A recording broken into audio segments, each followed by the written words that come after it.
Oi, pessoal, bom dia, tudo bem? Estamos de volta aí, um minutinho de atraso,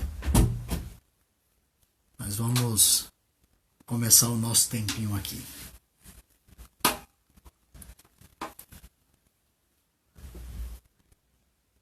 Vamos começar com cantando uma música. Wiki.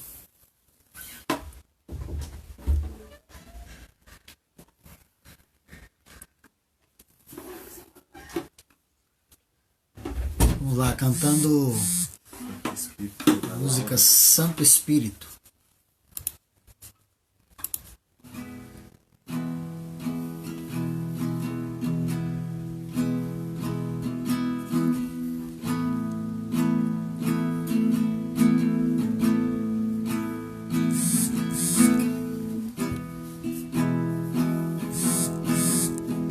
Bom dia.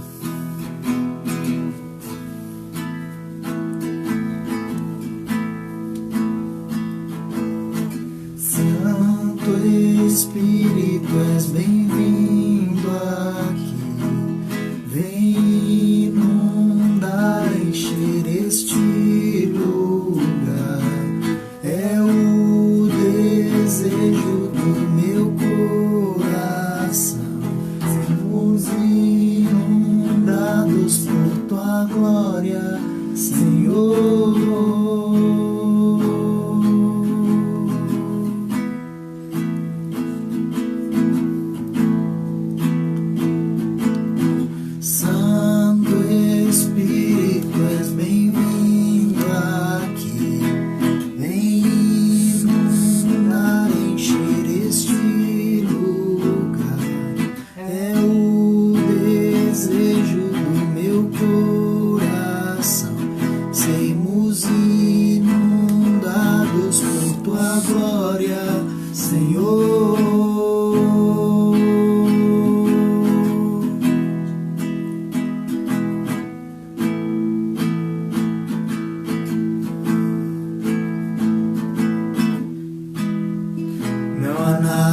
Igual, não há nada melhor a que se comparar, a esperança viva,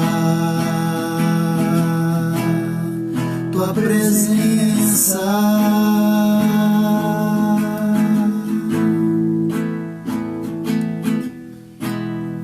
Eu provei e vi do mais doce amor que liberta o meu ser e a vergonha desfaz.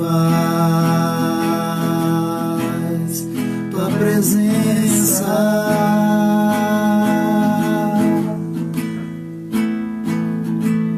Santo Espírito, és bem-vindo aqui.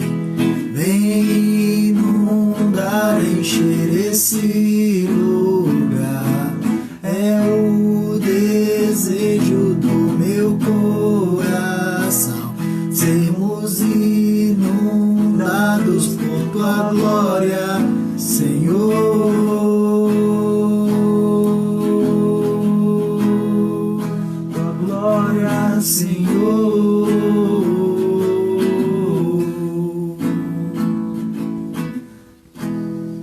Aleluia, aleluia.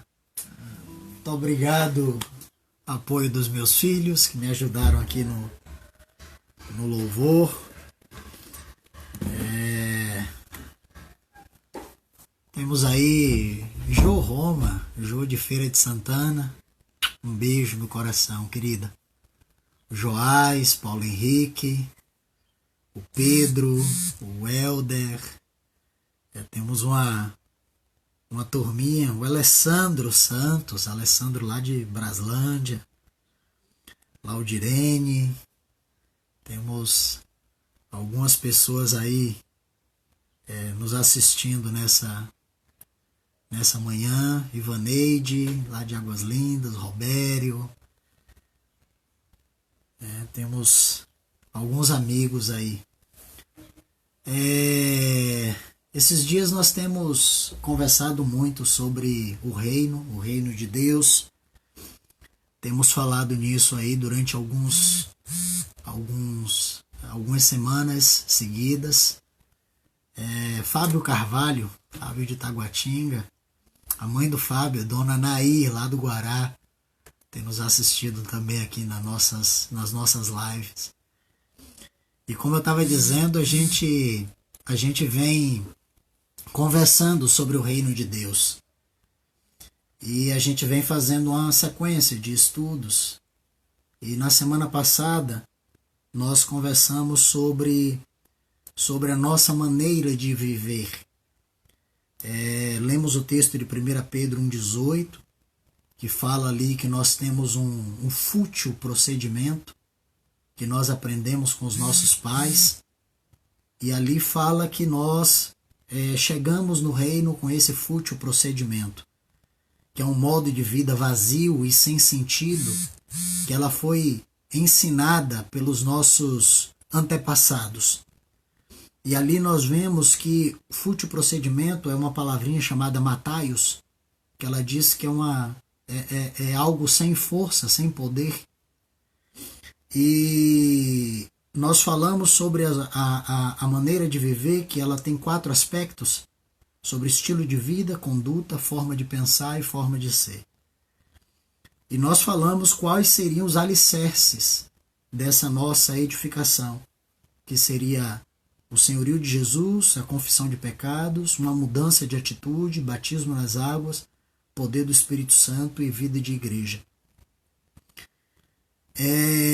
E hoje eu queria me atentar a um ponto que eu considero assim, um ponto importante para quem chega no reino, porque eu estava afirmando para vocês na semana passada que quando nós chegamos no reino, nós trazemos posturas e condutas e práticas do mundo, e que isso acaba nos atrapalhando porque nós machucamos pessoas por causa do nosso modo de vida, do nosso modo de viver, da nossa forma de pensar, da forma como nós expressamos, da forma como nós vivemos. Então nós ali atingimos o Senhor, atingimos a igreja, atingimos a família, atingimos todas as pessoas que estão perto de nós. E é muito comum quando a gente chega na igreja, as pessoas que estão nos acompanhando, elas querem nos ajudar a mudar o nosso estilo de vida. Elas querem nos ajudar a mudar a nossa maneira de pensar. Elas querem nos ajudar a mudar a nossa maneira de viver. E o que elas nos dão para que nós venhamos a mudar? Elas nos dão um mandamento. Então é muito comum a igreja nos dar mandamentos na expectativa de que os mandamentos venham nos ajudar a mudar a nossa maneira de pensar e a nossa maneira de viver. Tá? Isso é muito comum. Aí a gente chega na igreja e a igreja dá o que pra gente? Uma lista de mandamentos, de ordenanças. E aí fala pra gente, diz assim, olha, não pode isso, não pode aquilo, não pode aquilo, não pode aquilo, não pode aquilo. Tá? Então você tem uma série de ordenanças do que você pode e do que você não pode, que envolve desde corte de cabelo até a roupa, vestimenta, palavra, o que nós podemos falar. Então, eu já ouvi muito disso. Já ouvi, por exemplo, irmãos dizendo assim, olha, ao invés de você usar um palavrão e você dizer que uma pessoa é tal coisa, aí você chama ela de abençoada. Aí diz assim, fulano é um abençoado. Ou seja, você quer mudar a maneira de viver da pessoa, trazendo para ela ordenanças, mandamentos. E aí a pessoa começa a mudar uma coisa, mas ela não consegue entender por que ela está fazendo aquilo. Por que eu tenho que chamar uma pessoa maldita de abençoada? Por que eu tenho que vestir isso? Por que eu tenho que cortar assim? Por que eu tenho que fazer isso? Isso são ordenanças, são mandamentos. Mas os mandamentos, por si só, eles não têm poder para mudar a nossa vida. Metade da igreja faz isso. E a outra metade faz o quê? A outra metade, ao invés de nos dar mandamentos, ela nos dá promessas. Então a gente acaba vivendo por meio de promessas. E aí, olha, o Senhor prometeu isso para você. Cobre isso do Senhor, porque o Senhor te prometeu isso. Então, e aí a gente fica vivendo. Quarta-feira da promessa, quarta-feira, a sexta-feira do milagre, porque o Senhor prometeu isso, porque o Senhor vai fazer aquilo. Então, essas duas igrejas, tanto a igreja da promessa quanto a igreja do mandamento, elas são igrejas hedônicas, que foi o que nós conversamos na semana passada. O hedonismo é quando você põe a vontade do homem e o desejo do homem à frente de tudo. Então aquilo que eu quero é mais importante do que aquilo que Deus quer. Isso é hedonismo. Tá? Isso é um pecado que a igreja precisa abandonar. Então Jesus, ele nos ensina completamente diferente. Quando eu chego para um discípulo, para uma pessoa, e eu falo assim para ela, olha, Deus tem promessa para você, eu estou dizendo para ela que ela é a coisa mais importante. Tá? E Deus é escravo. Deus tem a obrigação de cumprir aquilo porque Deus prometeu, porque Deus é escravo. Então, amados, isso é hedonismo. Isso é você colocar o homem acima de Deus. É você dizer que Deus está a serviço do homem. Da mesma forma, quando eu trago o mandamento para as pessoas, eu também estou praticando hedonismo. Mas por quê? Porque, na verdade, os mandamentos, eles não têm poder para me fazer mudar. Entendeu? E como eles não têm poder para me fazer mudar, na maioria das vezes, esses mandamentos eu cumpro eles para agradar homens, para agradar pessoas. Pessoas que pediram, que trouxeram aquele mandamento, e aí eu cumpro ele para agradar, para poder chegar para as pessoas e dizer assim, olha, eu estou fazendo isso porque você me pediu. O pastor pediu, tá? Fulano pediu, então isso foi determinado e eu estou cumprindo. Então, amados, nenhum lado está certo, nem o outro lado está certo. Então, o que Deus quer nos ensinar? Quando nós chegamos na igreja, nós não precisamos nem de mandamentos e tampouco de promessas. Tem um ponto muito importante que é chamado de princípios. E a igreja, na verdade, ela precisa ser formada por princípios, porque Deus é um Deus de princípios. E eu vou mostrar hoje isso para vocês. Tá?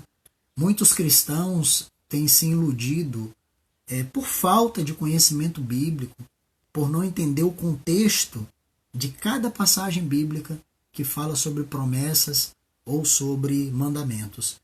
E nós perdemos a oportunidade de dar frutos no reino porque nós não atentamos o que o Senhor está dizendo, o que está escrito. Até quando tem mandamentos na Bíblia ou quando tem promessas na Bíblia, tem princípios escondidos ali.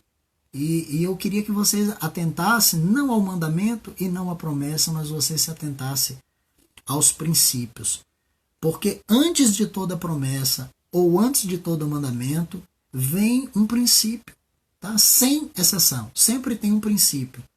Agora, como a gente não sabe ler o princípio, aí a gente foca ou na promessa ou no mandamento. E eu queria, na verdade, fazer uma provocação para vocês hoje. Eu queria saber se vocês têm a mesma sensação que às vezes eu tenho de olhar para a vida de algumas pessoas e eu ver que a pessoa está andando em círculos. Tá? É como se ela não saísse do lugar. Eu falei sobre isso aqui há umas semanas atrás.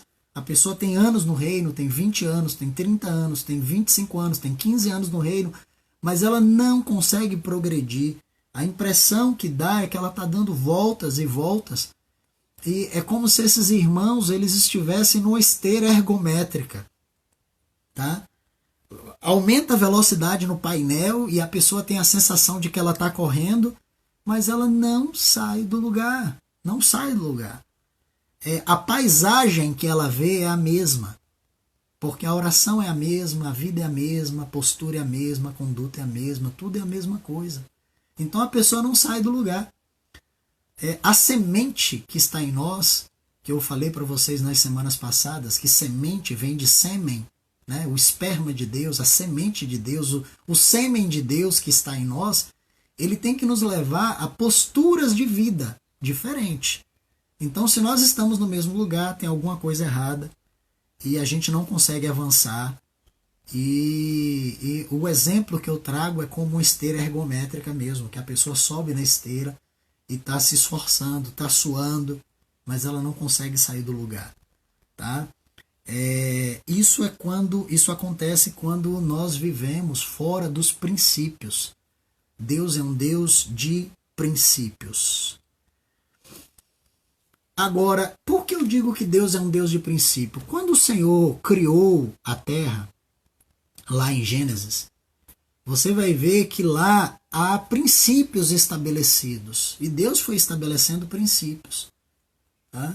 Deus, por exemplo, quando Deus criou os animais, Deus diz que cada animal ia produzir segundo sua espécie. Isso é um princípio. Um princípio. E é esse princípio que existe até hoje. Por isso que uma mangueira não dá banana, nem uma bananeira não dá abacate. Porque Deus estabeleceu um princípio. Um princípio de que cada um vai produzir segundo sua própria espécie. Então você percebe que Deus é um Deus de princípio.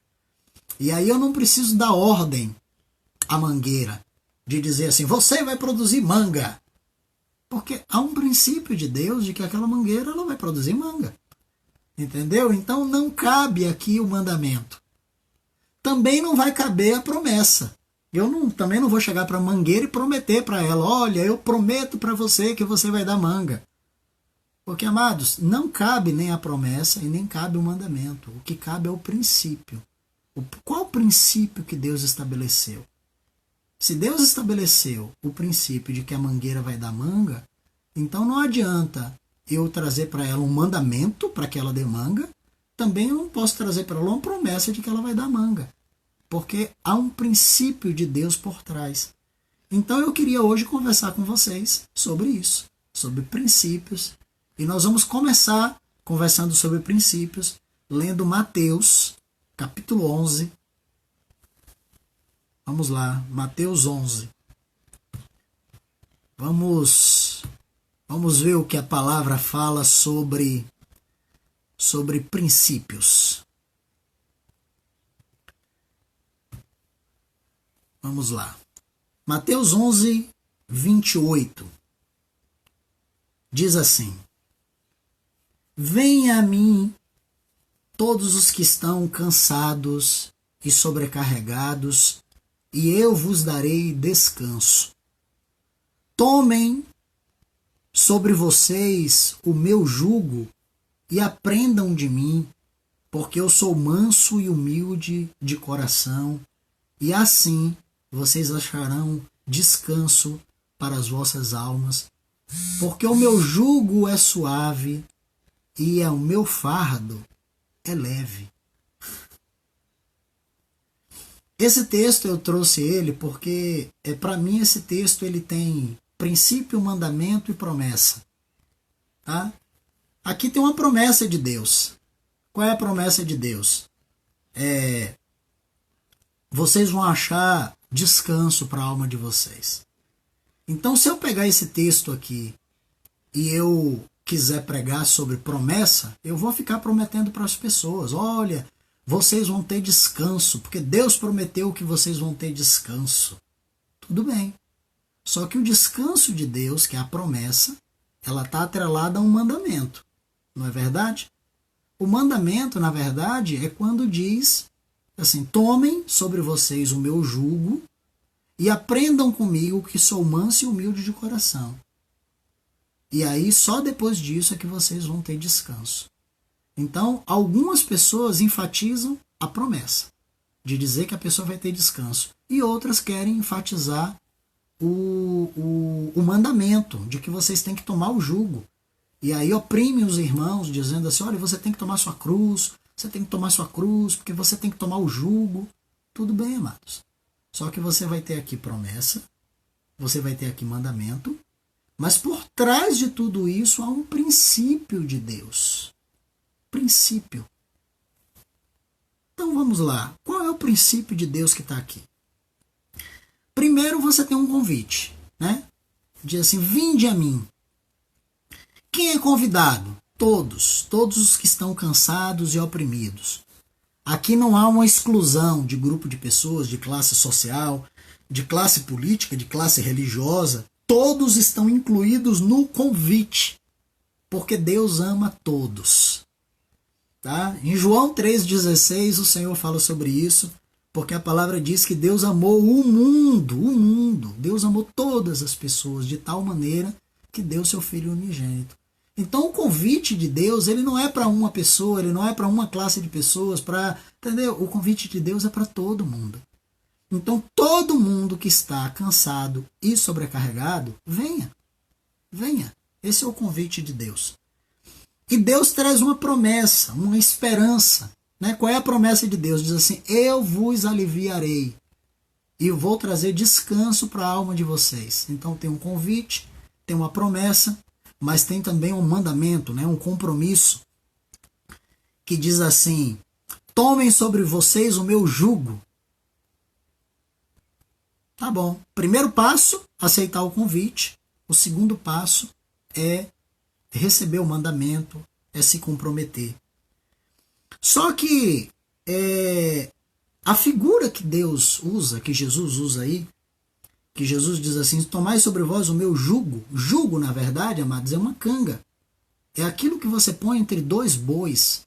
Tá? Quando o boi vai arar, vai trabalhar, aí você pega dois bois e você põe uma canga no meio deles dois. Aqui estão dois bois. E aí você vem com uma canga e você coloca sobre o pescoço dos dois bois. E tem uma exigência, amado. Aqui é o princípio. Tá? Eu não queria que você se apegasse ao mandamento, porque quando a gente se apega ao mandamento, nós vamos oprimir as pessoas. Porque a gente vai chegar para as pessoas e vai dizer assim, olha, você tem que tomar sua cruz. Isso é um mandamento. E isso oprime as pessoas. Eu também não posso me apegar à promessa. Porque se eu me apegar à promessa, eu vou estar descompromissando a pessoa.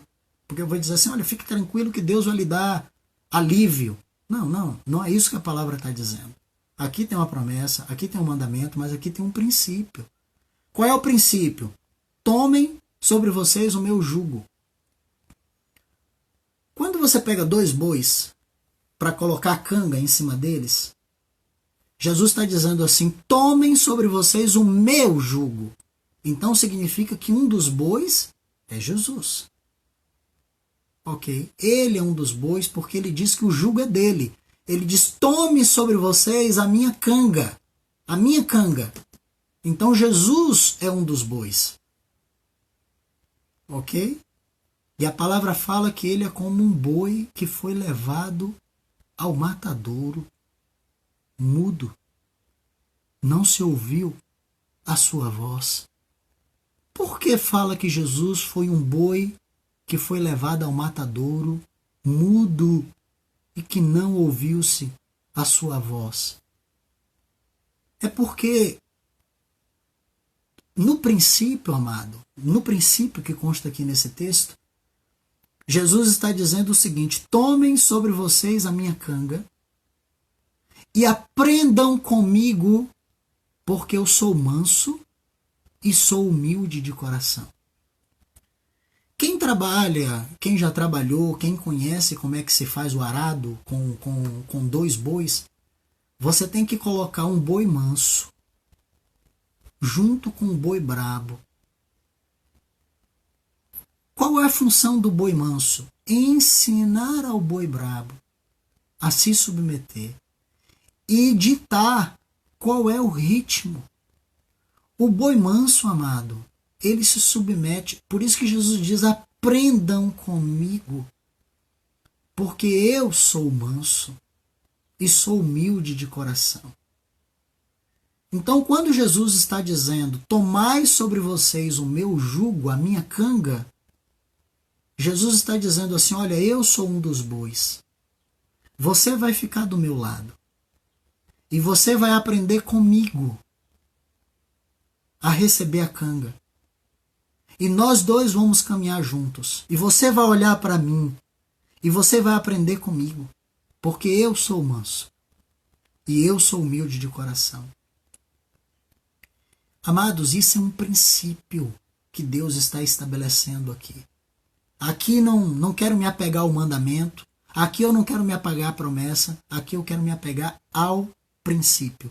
E nesse princípio, o Senhor está dizendo o seguinte: quando você põe um boi manso com um boi brabo, o boi manso segura o peso da canga para ensinar para o boi brabo. E o boi brabo fica agitado. Ele fica tentando sair, ele resiste. E sabe o que acontece com ele? Ele se machuca todo. A brabeza dele, o comportamento dele faz com que ele se machuque. E quando termina aquele trabalho, o boi brabo está todo machucado. Mas sabe o que o dono da fazenda faz no outro dia? Põe eles dois de novo juntos. E o boi manso continua no mesmo comportamento e vai ensinando o boi brabo a mudar. Aí chega um momento em que o boi brabo desiste e ele aprende com o boi manso. E aí ele vai caminhando, fazendo o trabalho direitinho, porque ele aprende a ser manso e a ser humilde. Mansidão tem a ver com a alma, mansidão tem a ver com seu estado interior. E a humildade tem a ver com a disposição de aprender. Chega um momento, amados, em que esse boi brabo, ele se torna tão manso, tão ensinável, que já pode colocar ele como boi manso junto com outro boi brabo. E aí agora é ele que vai ensinar. Você está entendendo que no texto aqui o Senhor está nos ensinando um princípio? Um princípio, amados. Isso aqui não está relacionado ao mandamento de tomar a cruz e nem está relacionado à promessa de receber descanso na alma. Isso aqui está relacionado a uma postura de coração de você compreender o princípio de Deus. O princípio que Deus está ensinando é o seguinte: você é um boi brabo. Jesus é o boi manso. E você vai aprender com Jesus a suportar as dificuldades, a caminhar na vida, para depois você poder ensinar outros bois brabos. E se você se nega a ser manso, você vai se machucar, porque a canga machuca quem não é manso. Tá bom? Princípio. E é sobre esse princípio que eu queria me atentar hoje com vocês. Jesus diz assim: tomai sobre vós a minha canga. E qual é a canga de Jesus? Qual é o jugo de Jesus? Bom, se você quiser anotar, João 4,34. Eu vou ler rápido, porque nós temos alguns pontos aqui para ler. Mas João 4,34, Jesus diz assim: a minha comida consiste em fazer a vontade daquele que me enviou e cumprir a sua obra. Pronto, essa era a canga de Jesus. Jesus diz: a minha comida, ela consiste em fazer a vontade daquele que me enviou e cumprir a sua obra. João 8,38. Jesus diz assim: eu falo do que eu escuto e vejo com o meu Pai. Essa era a canga de Jesus. Fazer o que ele aprendeu com o Pai. João 14,31. Jesus diz assim: é importante que o mundo saiba que eu amo o Pai e eu cumpro as ordens que o Pai me dá. Pronto, qual era a canga de Jesus? Obedecer o Pai. João 15,10. Jesus diz assim: se vocês obedecerem os meus mandamentos, vocês permanecerão no meu amor, exatamente como eu tenho obedecido às ordens do meu Pai e permaneço no amor dele. Então você percebe que a canga de Jesus, o jugo de Jesus, aquilo que fica em cima de dois bois, a canga, o jugo de Jesus, era obedecer o Pai. Então quando Jesus diz: venha a mim, todos os que estão cansados e sobrecarregados, e eu vos aliviarei, tomai sobre vós o meu jugo. Venha cá. Aprenda comigo a obedecer o Pai. Aprenda comigo a ser manso, a se submeter ao Senhor. Aprenda comigo. E aí a alma de você vai estar tranquila. Princípio, amado. Não está relacionado nem a mandamento e nem a promessa, mas está relacionado a princípios. Tá? O primeiro passo é você entender o princípio. Vamos caminhar um pouquinho mais. Eu queria ler com vocês João 15,15. Vamos lá. Os que estão anotando, João capítulo 15, versículos 15. Diz assim: Eu já não vos chamo servos, porque o servo ele não sabe o que faz o seu senhor. Mas eu chamo vocês de amigo, porque tudo quanto eu ouvi do meu Pai, eu tenho compartilhado com vocês. Amado, Jesus está dizendo aqui o seguinte, Jesus está explicando qual é a diferença entre princípio e mandamento.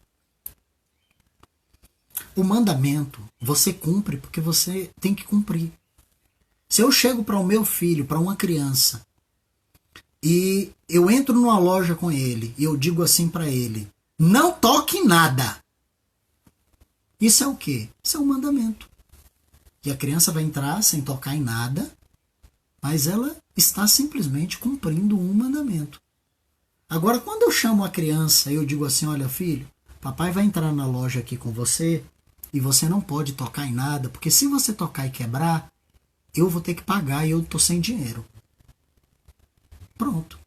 O que você trouxe aqui foi um princípio. E a criança agora, toda loja que ela entrar, ela vai lembrar daquele princípio que você falou. E até quando ela for velha, ela vai dizer assim, eu não posso quebrar nada, porque eu vou ter que pagar e eu estou sem dinheiro. Então, amados, a questão é o seguinte, nós precisamos compreender os princípios de Deus. Porque mandamento não se entende, mandamento se obedece. Mas eu conheço muita gente que está só cumprindo o mandamento. E quando você está só cumprindo o mandamento, você não é filho. Você é escravo. Lembra que a gente conversou aqui algumas semanas sobre ser amigo de Deus e ser servo de Deus? O servo é aquele que cumpre o mandamento. O amigo é aquele que entende o que está fazendo. Você sabe por que você está fazendo aquilo. E Jesus diz aqui, vocês não são servo porque eu tenho contado tudo para vocês. Vocês são meus amigos.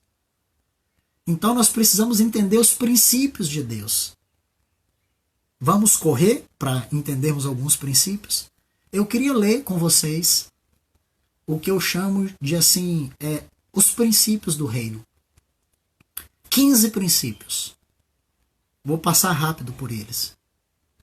Mas é o princípio da soberania de Deus, princípio do livre-arbítrio, princípio da individualidade, princípio da semeadura, princípio da vida de confissão, princípio da reciprocidade, princípio do relacionamento com o mundo, princípio do cuidado com o fraco, princípio da paternidade da igreja, princípio da disciplina, o princípio do caráter formado pelo sofrimento e o princípio da formação do caráter de Cristo.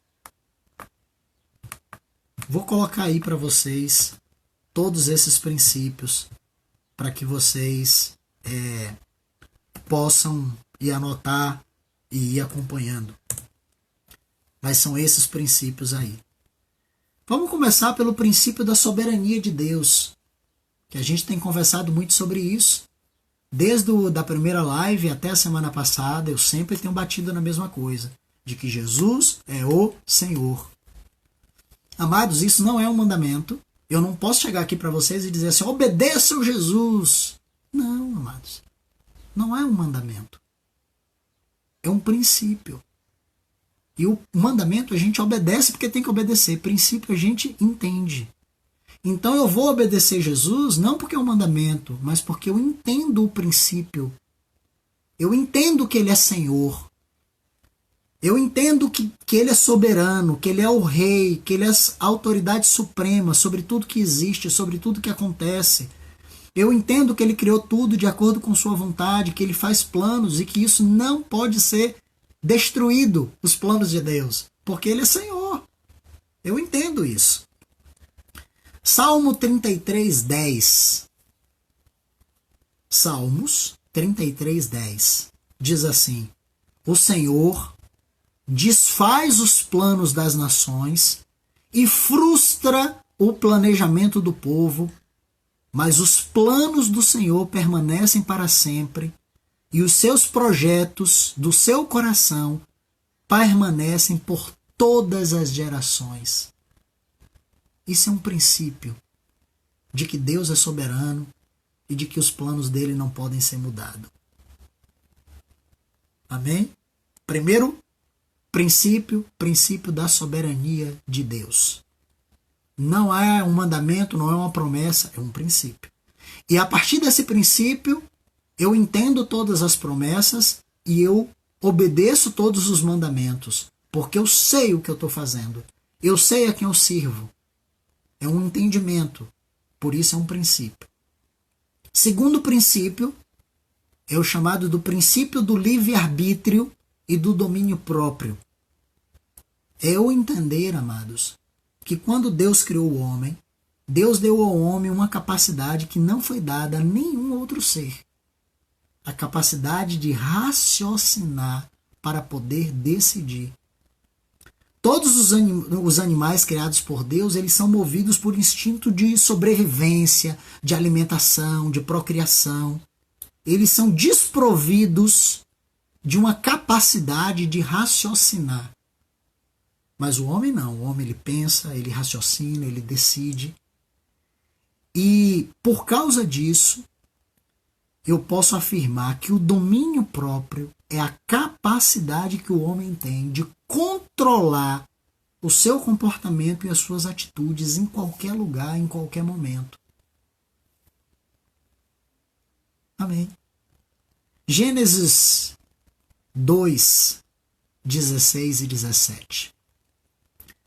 Diz assim: o Senhor deu a seguinte ordem ao homem: coma livremente do fruto de qualquer espécie de árvore que está no jardim. Contudo, não coma da árvore do conhecimento do bem e do mal. Porque no dia que você comer, você vai morrer. Sabe o que Deus estava dizendo ao homem? Você tem em você a capacidade de decidir o que você quer. Eu te dou a oportunidade. Isso é um princípio, amado. Todos nós temos essa capacidade. Tem um texto que eu gostaria que você anotasse, porque eu acho ele um texto de extrema importância, que é Provérbios 25, 28. Provérbios 25, 28. Que ele diz o seguinte: um homem que não tem domínio próprio, ele é semelhante a uma cidade aberta, sem muralhas para se defender. Naquela época, na história antiga, as cidades elas eram todas fechadas por muros e havia só uma entrada principal. E eles faziam isso para que, em caso de ataque, só tenha um único lugar por onde o exército pudesse entrar. Mas o texto aqui de Provérbios diz que um homem que não tem domínio próprio, ele é como uma cidade aberta sem muralhas. Ele pode ser atacado por qualquer lado, de todas as formas, de todos os lados. Sabe por quê? Porque é um princípio. Deus dotou o homem de uma capacidade de se dominar, de se controlar. É um princípio, amados. Princípio. E quando eu entendo esse princípio, é fácil obedecer mandamentos. Porque eu entendo que está em mim o poder e a capacidade de me dominar, de ter domínio próprio e de me controlar. Controlar as minhas emoções, controlar as minhas reações e controlar o que eu falo, controlar o que eu faço. Então, ao invés de ficar memorizando mandamento, não mate, não roube, não faça isso, eu só preciso entender um princípio de que está em mim o poder de me controlar. Aí, quando eu entendo esse princípio, as coisas se tornam mais fáceis. Primeiro princípio, Jesus é o Senhor, é o princípio da soberania de Deus. E o segundo princípio é o princípio do domínio próprio. Terceiro princípio é o princípio da individualidade. O texto é Romanos 12, de 4 a 6. que ele diz o seguinte: pois assim como em um corpo temos muitos membros, e todos os membros não têm a mesma função, assim também nós, embora somos muitos, somos um só corpo em Cristo, e cada membro está ligado uns aos outros. E temos diferentes dons, de acordo com a graça que nos foi dada. Amados, individualidade é a identidade de cada ser humano, de cada um. E Deus nos criou com identidades diferentes, cada um é um diferente. Identidade fala de características específicas que cada um tem. E quando eu entendo isso, por isso que é entendimento, é um princípio, eu compreendo que o irmão, ele não vai ser igual a mim e ele não vai pensar igual a mim.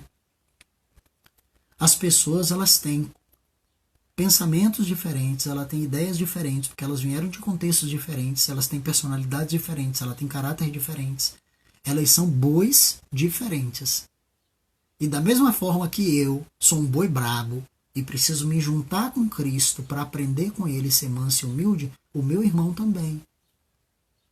Então, quando eu entendo esse princípio, o princípio da individualidade, acabam as brigas, acabam as confusões. Ao invés de eu falar com o irmão, trazer para ele uma série de mandamentos, olha, ame seu irmão, é um mandamento.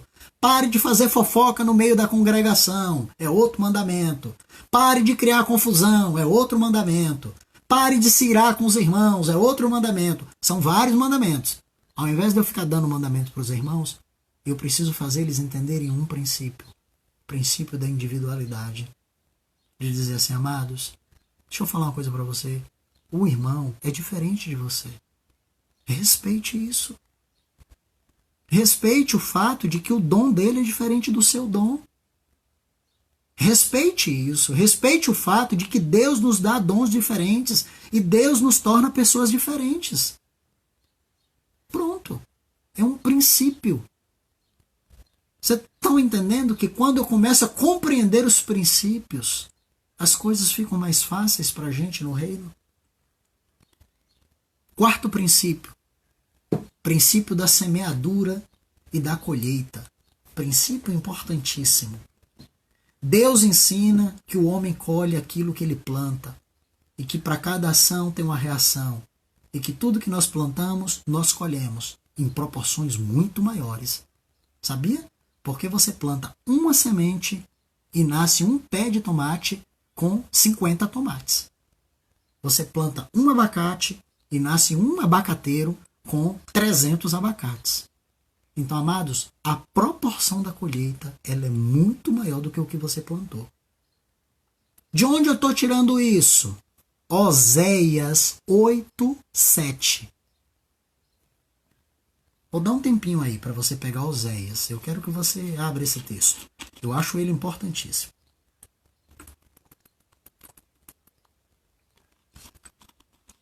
Oséias 8:7 fala uma coisa que a gente pensa que é um ditado do mundo, mas ele é bíblico. Diz assim: quem semeia vento, colhe tempestade. Bíblico. E tem muita gente achando que isso é ditado do mundo. Oséias fala que quem semeia vento, colhe tempestade. Então você semeia um pouquinho e você vai colher um tantão. Quem semeia desobediência, rebeldia, vai colher proporções muito maiores. É o princípio que Deus usa. Que é o mesmo princípio que Deus usa no dízimos e nas ofertas. Que Deus diz que aquilo que você dá, ela será acrescentado para você numa porção recalcada, apertada, muito mais poderosa do que aquilo que você deu. Gálatas 6:7 também diz isso. Diz, não se enganem, Deus não se permite zombar, porque tudo que o ser humano semear, isso também ele vai colher. Pois quem semeia para a carne, colherá destruição. Mas quem semeia para o Espírito, colherá a vida eterna. Então, amados, olha, cuidado com o que você está plantando. Porque você vai colher centenas de vezes mais. Amém? Amém não? Ixi, cuidado com o que você está plantando, viu? Quem planta maldade vai colher destruição, vai colher numa proporção muito maior. Porque Oséias diz que quem planta vento, colhe tempestade. Tá bom? Então, quarto princípio é o princípio da semeadura e da colheita. Quando eu entendo isso, a gente não precisa ficar discutindo mandamento, nem promessa. Porque na hora quando eu vou discutir promessa com alguém, a pessoa vai dizer assim, porque Deus me prometeu paz. Foi? Deus prometeu paz? Você está plantando o que para colher paz? Porque quem planta vento não vai colher paz, vai colher tempestade. Então o que você está plantando? Eu espero que vocês estejam entendendo por que eu não estou falando de promessa e nem estou falando de mandamento. Eu estou falando de princípios. Porque o princípio é algo que a gente passa a entender. E aí a gente vive naquilo que a gente entende. Amém? Vamos caminhar. Quinto princípio. Princípio de uma vida de confissão. 1 João 1,7. Ele diz assim: se nós andarmos na luz como ele está na luz, mantemos comunhão uns com os outros, e o sangue de Jesus, seu Filho, nos purifica de todo pecado. É um princípio. E Tiago 5,16 também fala sobre isso. Diz que nós temos que confessar os nossos pecados uns aos outros e orar uns pelos outros para sermos curados. Se eu pegar o para de Tiago e se eu pegar o se de 1 João, significa que são condições. Ok? O que é a condição? Eu quero ser curado. A pessoa chega e diz assim, pastor, eu quero ser curado. Você quer ser curado? Vai confessar os seus pecados. Porque Tiago 5,16 diz isso. Confessai os vossos pecados uns aos outros e orai uns pelos outros para serdes curados. Muito pode, por sua eficácia, a súplica do justo. Lemos esse texto aqui. Então você quer ser curado? Se você quer ser curado, tem que confessar pecado. É um princípio. Porque eu quero ter o meu pecado purificado. Você quer ter o seu pecado purificado? Tem que confessar pecado. Princípio de Deus. Porque aqui diz, se você andar na luz, o sangue de Jesus, seu Filho, vai lhe purificar. Agora, se você não está andando na luz, amado, não vai ter purificação, não vai ter perdão e não vai ter cura. Tá bom? Princípio de Deus. Não existe perdão para pecado não confessado. Tá bom? Vou repetir. Não existe perdão para pecado não confessado. É um princípio de Deus. Deus estabeleceu aqui o princípio. Você quer ser curado? Vá confessar seu pecado. Você quer receber bênção? Vá confessar seu pecado. Quer ter o seu pecado purificado e limpo? Vá confessar o seu pecado. É um princípio de Deus e Deus não abre mão de princípios. Tá bom? Sexto princípio, princípio da reciprocidade. Nós chamamos de lei do retorno. O que é o princípio da reciprocidade? Mateus 7,12. Diz assim, portanto, tudo que vocês querem que as pessoas façam com você, você deve fazer primeiro com ela. É a lei dos profetas. Lei do retorno, amados. E Jesus ainda diz isso até na própria oração, na oração do Pai Nosso. Jesus diz isso na oração do Pai Nosso. Como é a oração do Pai Nosso? Perdoa os nossos pecados, assim como nós temos perdoado o pecado que as pessoas cometem contra nós. Perdoa as minhas ofensas, assim como eu tenho perdoado as ofensas que as pessoas fazem contra mim. Essa foi a oração que Jesus ensinou. Ou seja, se você não está perdoando as pessoas, Jesus não vai te perdoar. Se você não quer liberar perdão, Jesus não vai liberar perdão para você. Porque a lei e os profetas diz isso. É o princípio da reciprocidade. O que você quer que as pessoas façam com você, você deve fazer com elas. Então você tem que tratar as pessoas como você gostaria que elas te tratassem. Mas elas não me tratam assim. mas é a forma que você gostaria que elas te tratassem.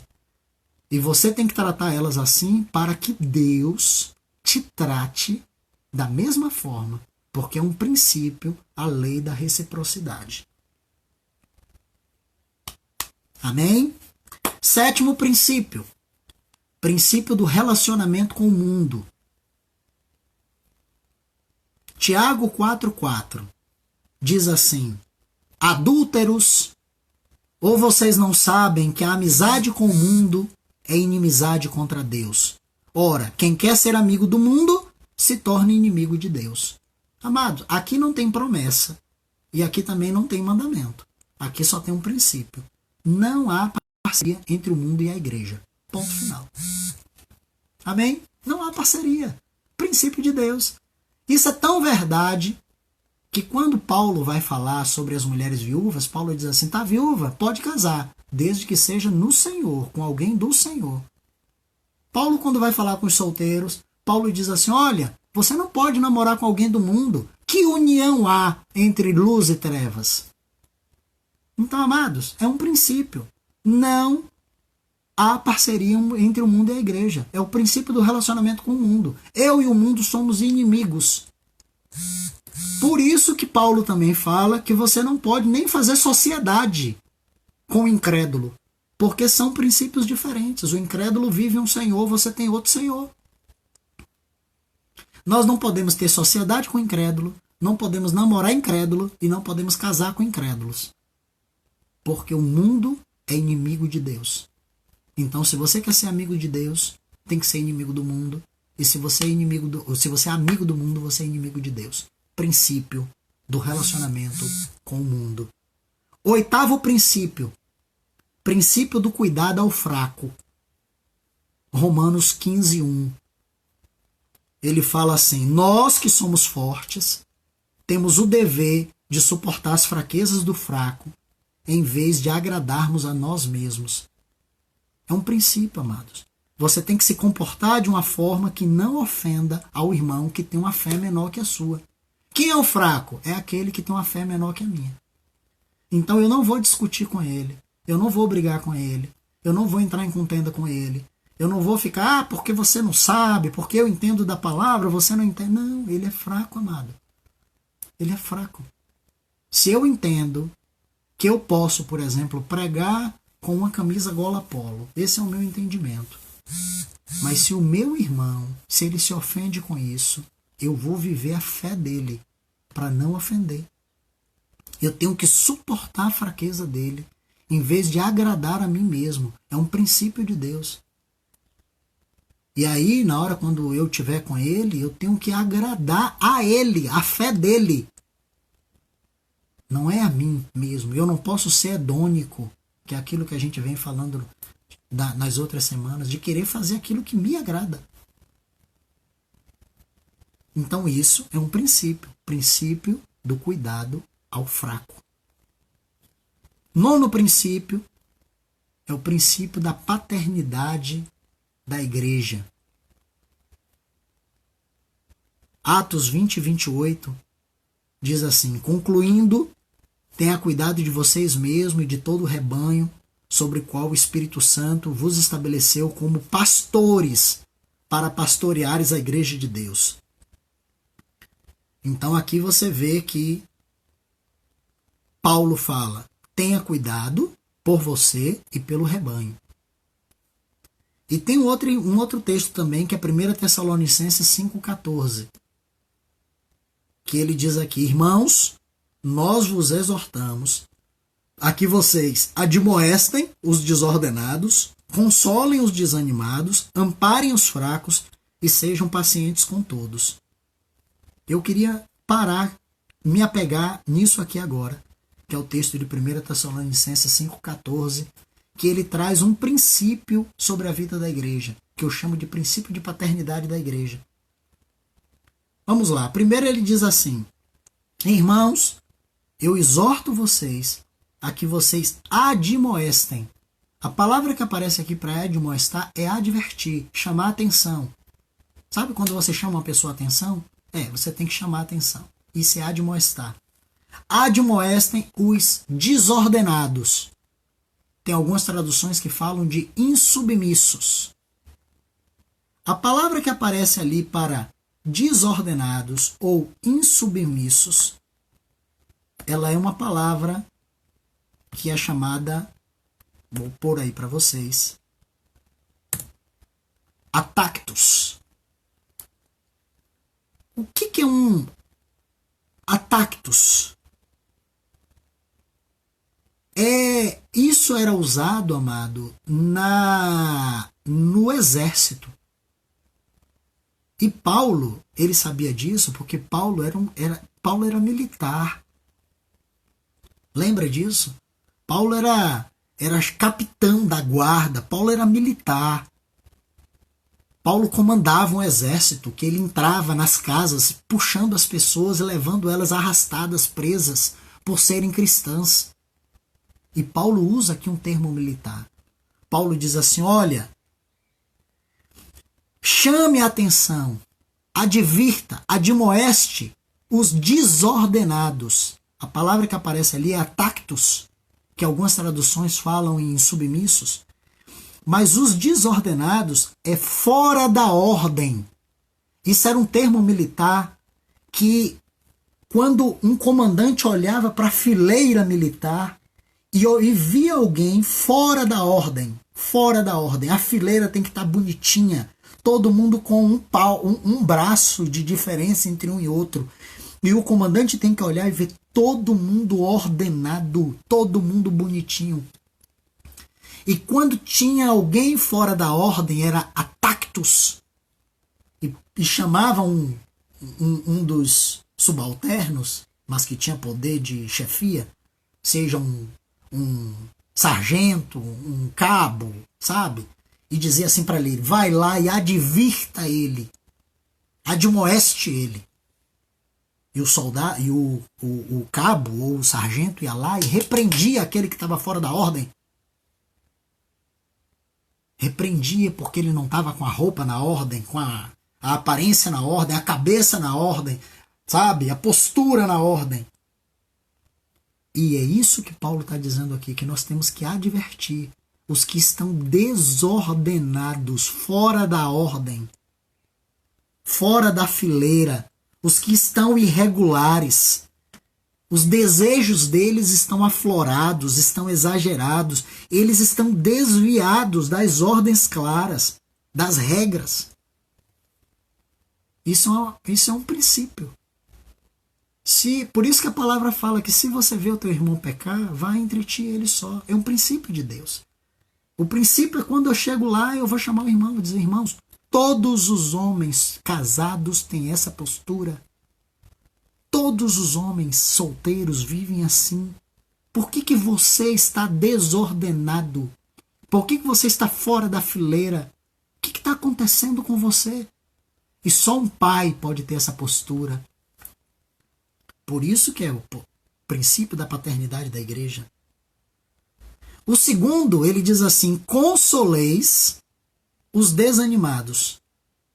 A palavra ali, consolar, ela é uma palavra que vem do latim, que é consolo. Solo é uma pessoa sozinha. Quando alguém vai tocar sozinho, não diz que a pessoa está fazendo carreira solo. Com é junto. Solo é sozinho. Consolar é andar junto daquele que está só. E aí ele diz, consoleis os desanimados. A palavra que aparece ali para desanimados é oligopichus. E eu vou colocar ela aí para você. Ela é uma palavra interessante porque ela significa alguém sem força.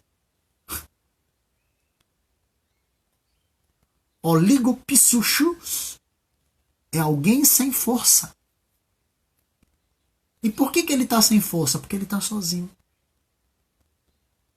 Ele está sem ânimo.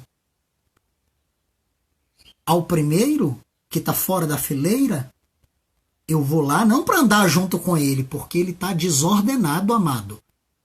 Se eu andar junto com ele, eu vou ser repreendido junto com ele. Porque se ele está desordenado, eu tenho que ir lá não para caminhar junto com ele, mas para corrigir ele. Vou chamar a atenção dele. Ô, amado, bora, se ajeita aí, se apruma na fileira. Esse é o primeiro. O segundo não. O segundo está andando só.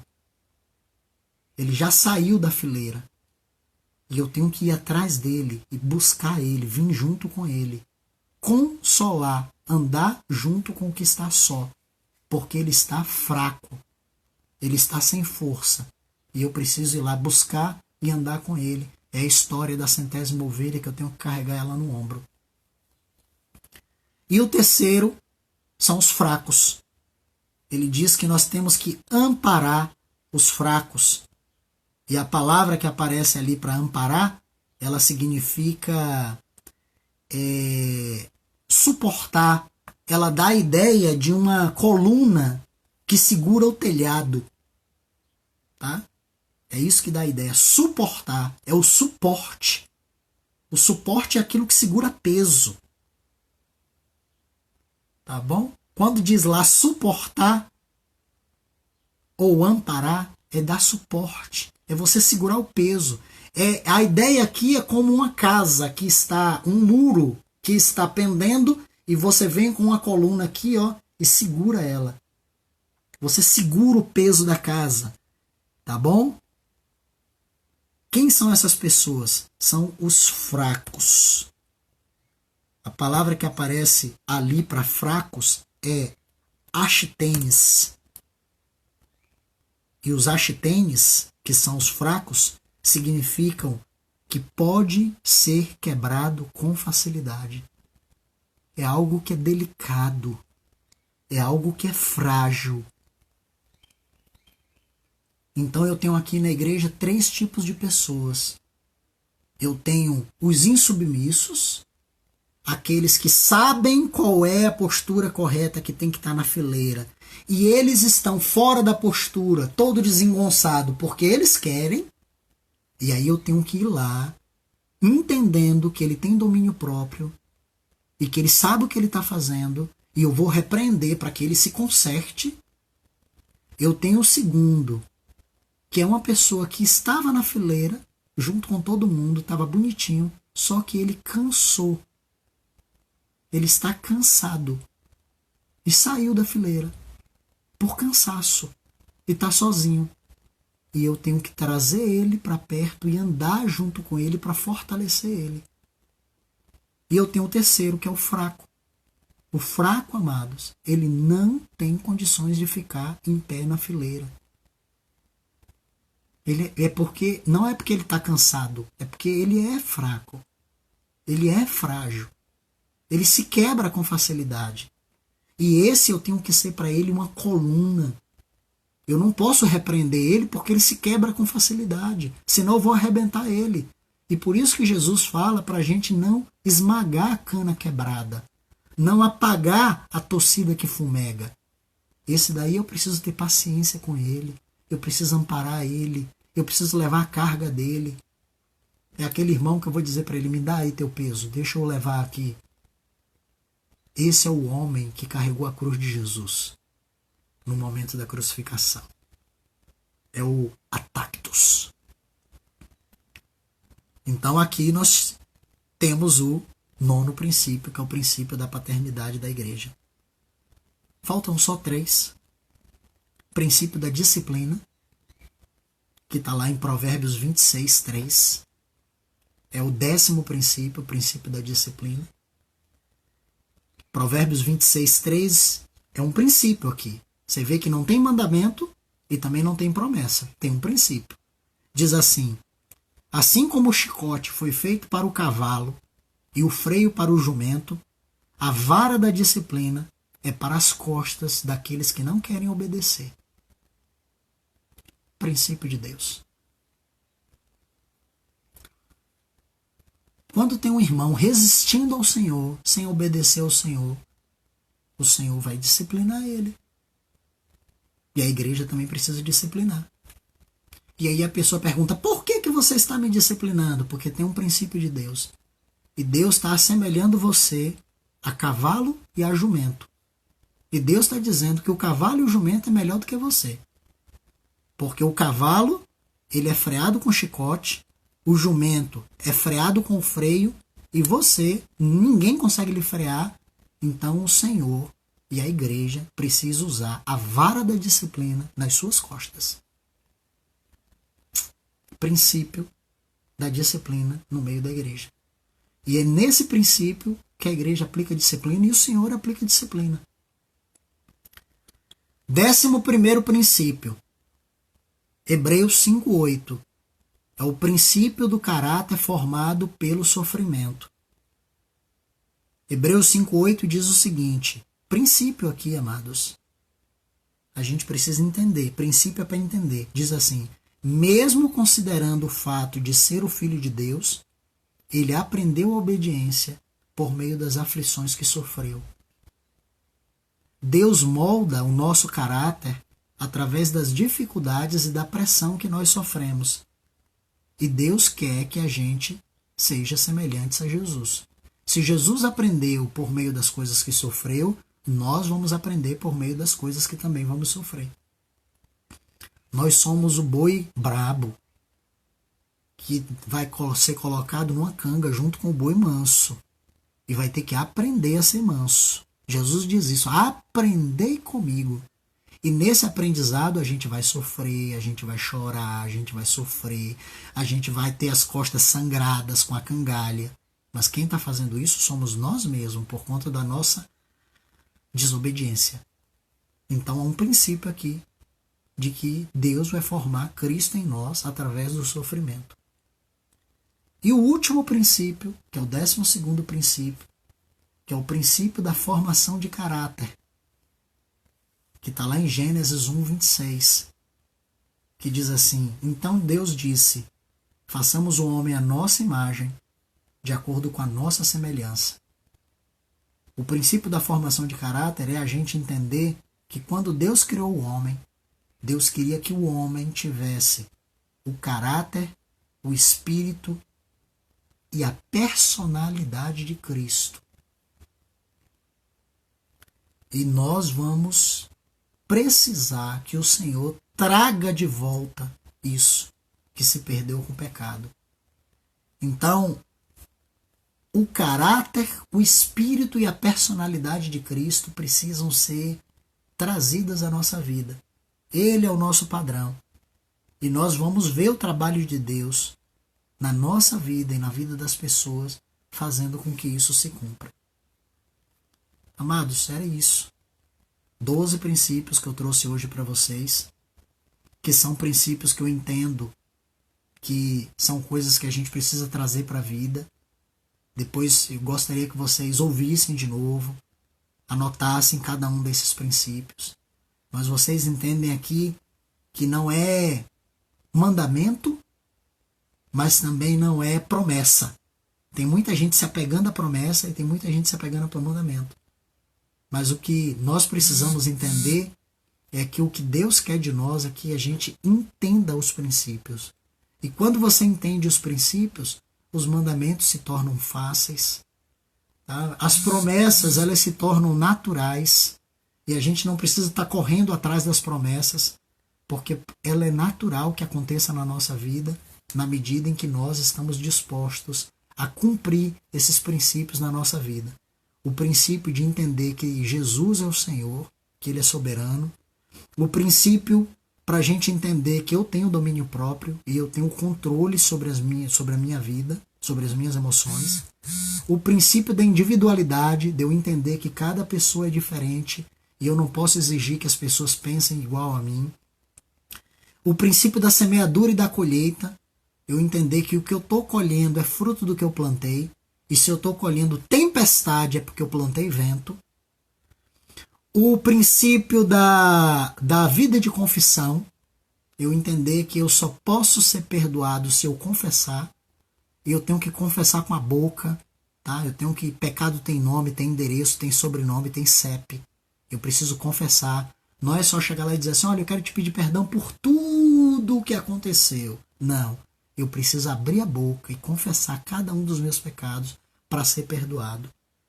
Princípio da reciprocidade, que é o entender que o que eu quero que os homens façam comigo, eu tenho que fazer com eles. O princípio do relacionamento com o mundo, que é o entender que eu e o mundo somos inimigos e eu não posso ser amigo do mundo. O princípio do cuidado com o fraco, que é o entender que eu não vou discutir com o fraco, mas eu tenho que amar ele e respeitar a fé dele. O princípio da paternidade da igreja, que é o entender que eu preciso cuidar das 3 pessoas. Eu preciso cuidar do que está desordenado, cuidar do que está fraco e cuidar do que está cansado.